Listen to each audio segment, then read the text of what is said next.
Good morning sa akin and good evening sa'yo. Hi, Karina. So, through day and night. Through day and Day night. and night, yes. Grabe, tagal na kitang hindi nakita. Like, 3 years. Pero for this video today, interview, we're gonna talk about yung singing career niya.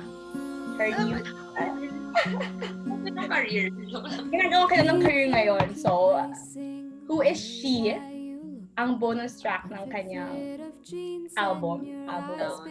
Yes. So, tell us about who is she.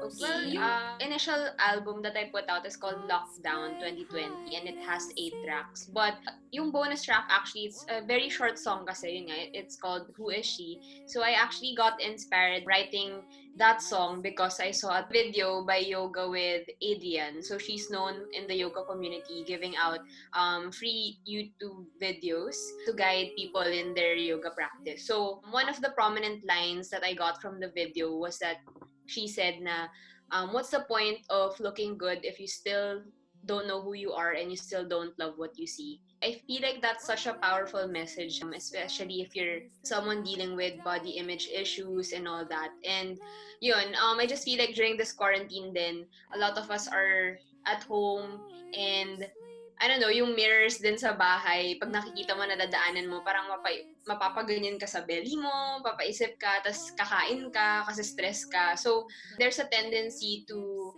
nitpick our image also. So, yeah, basically, who is she is trying to talk to yourself, trying to figure out who you are as well. Super agree doon kasi as I was talking nga, like with my friends, or nasabi na, we are very judgmental about ourselves na parang hindi naman nakikita ng ibang tao pero nakikritik natin yung sarili natin.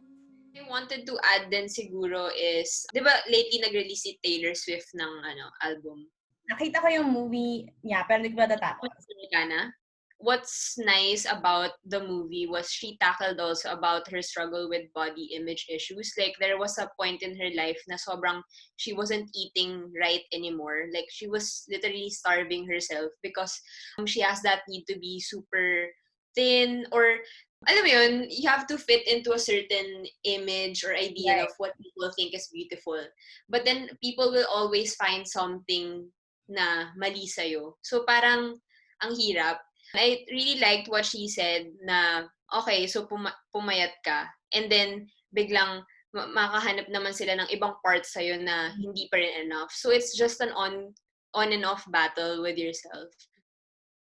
That's what I felt when I started my blog like 3 years ago. Pero I stopped kasi nga, parang every time I try to write something or post something, iniisip ko, ano ba yung magugustuhan ng ibang tao?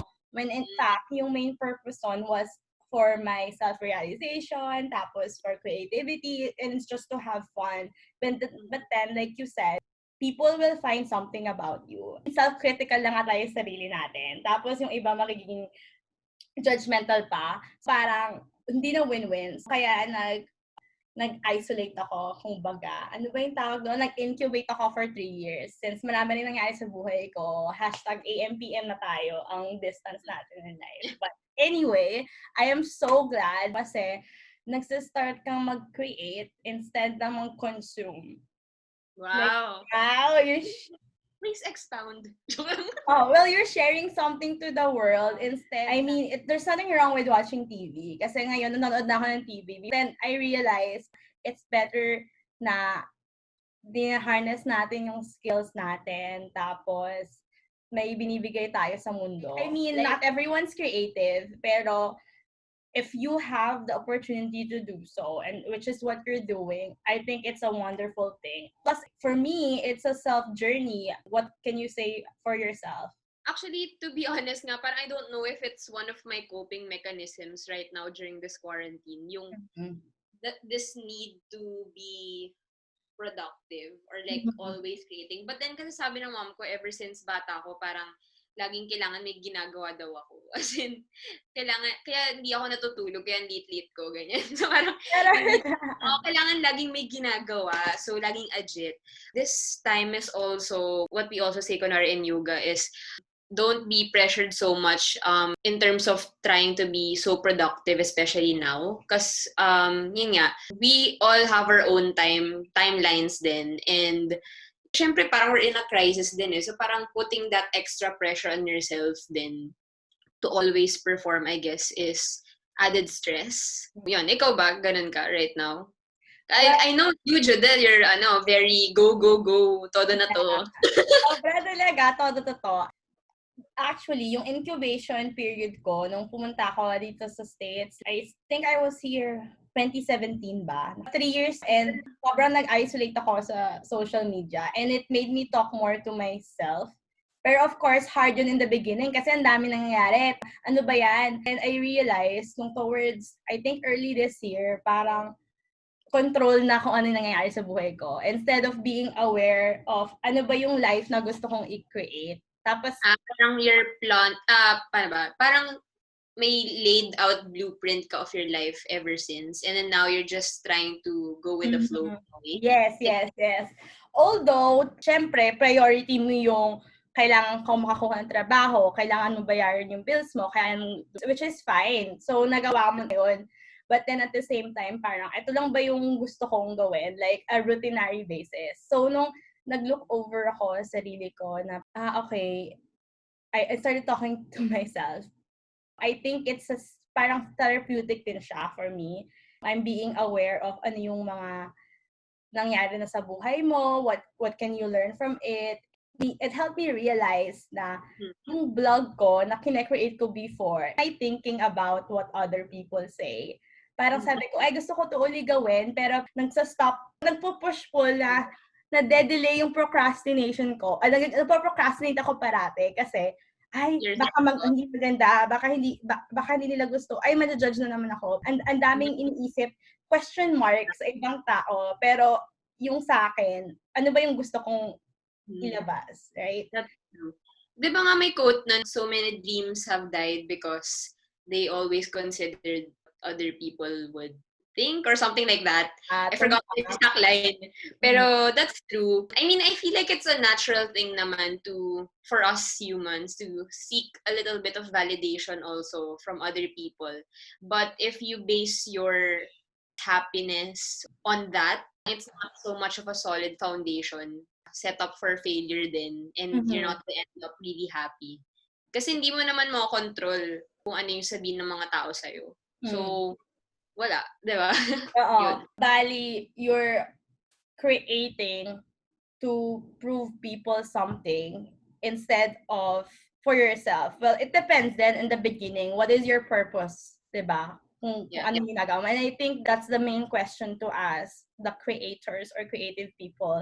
Bakit mo ba ginagawa yung ginagawa? Why am I doing it? Am I doing it for others really? Or am I doing it for myself? Kasi if I'm doing it for myself, I wouldn't be like thinking about them.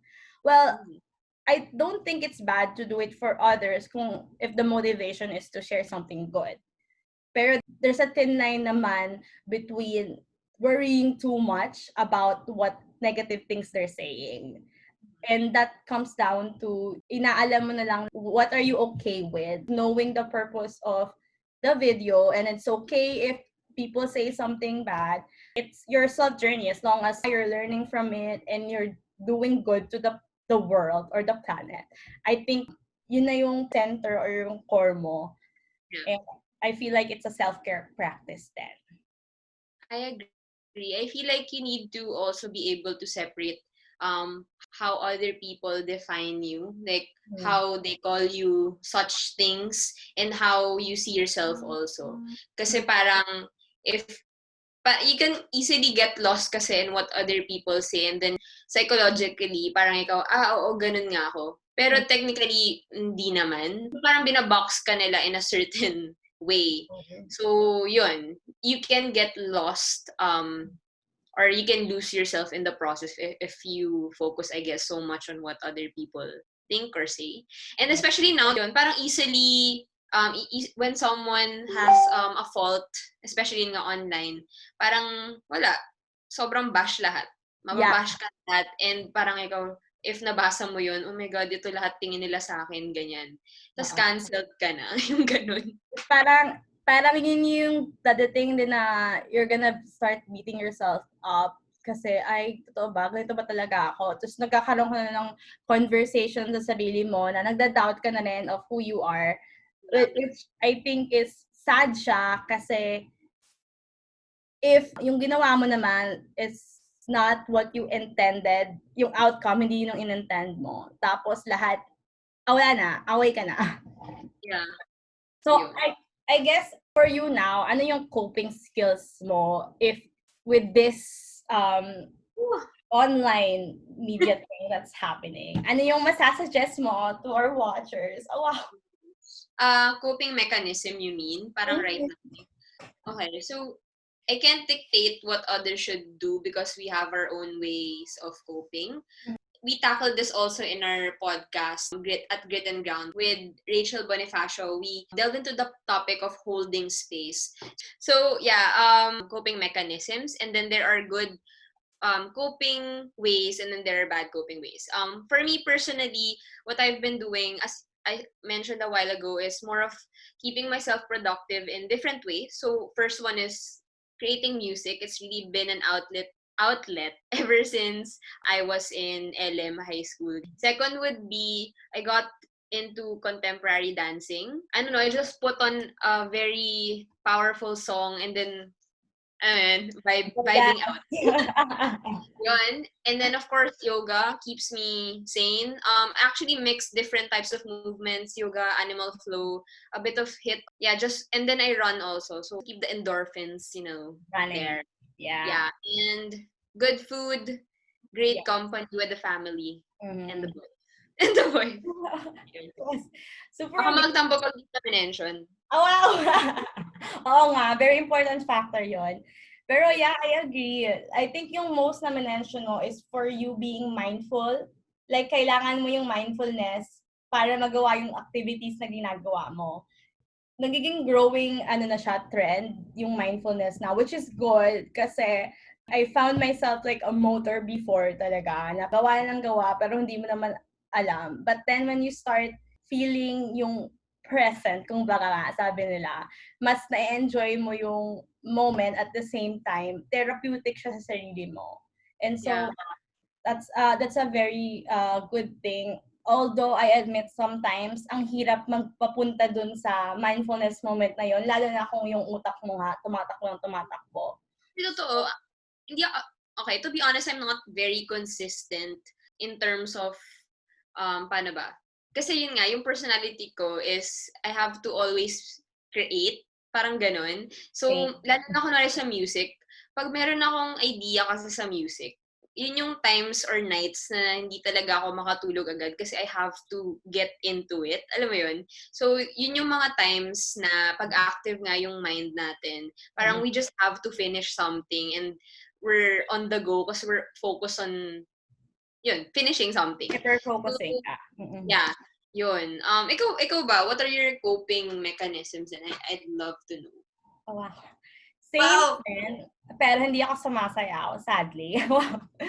Although, first talaga is journaling. Kasi feeling ko, doon ko na-immerse yung whatever's running in my mind. Like, sulat lang ako ng sulat. There's no need to answer a question. But I think doon mo malalaman yung kung ano yung nasa utak mo. Because I feel like magiging calm tayo once we are watching the thoughts that are going in our head kesa sinasabayan natin sila. Mas nakakita natin na, does this make sense? Does this not make sense? Although, ang hirap magpunta sa journaling mode pag na-stuck ka sa, may nanonood ka ng TV, tas parang, ay, kailangan kong mag-journal. Pero, alam mong good for you, pero ang sarap ng TV. So, yeah, minsan kasi parang ayaw mo rin mag-isip na masyado. So parang, minsan yun, di ba, parang yun yung nagiging escape din natin yung mga Netflix.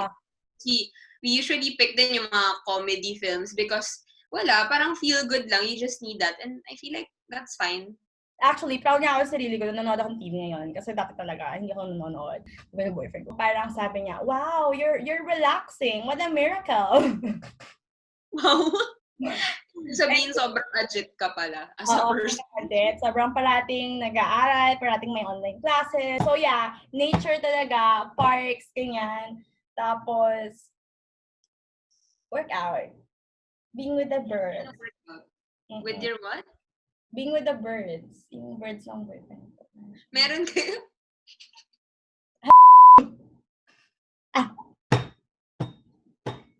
Include this! Birds kasi, at ito yung picture ng bird, okay? Sabi mo kasi birds ang boyfriend mo. Birds dyan talaga yun eh! So, dahil wag mo tayo kakat. Sama mo. Okay, ayan, bibigyan ko yung picture, guys. I-attach ko yung picture ng birds ng boyfriend ko. Oh no, I'm afraid. Joke lang. Nakita ko na naman din. Lagi mo pinopost. Yes, yun lang. So, ayan. So, thank you so much for being my guest ng Non-Existent show ko, but I think it will exist now. I love it. This is what? What's the name of your show? Oh, it's Jodel LLB. Live, love, liberate. Yeah, L with a Oh. with an attitude. Thanks so much for having me also. It was short but sweet. My pleasure. Hugs and kisses. And I'm so proud of you again, guys. Follow at Car in Motion and Instagram and Facebook. And for her music, it's on Spotify. It's Karwa. And follow Jodel at Jodel LLV. Wala pa masyado, guys. Ano pa lang yan? WordPress, ganun. Good job. Good job for putting it out there. Yeah. Thank you. Stop recording na ba to? Sige. Sige. Sige.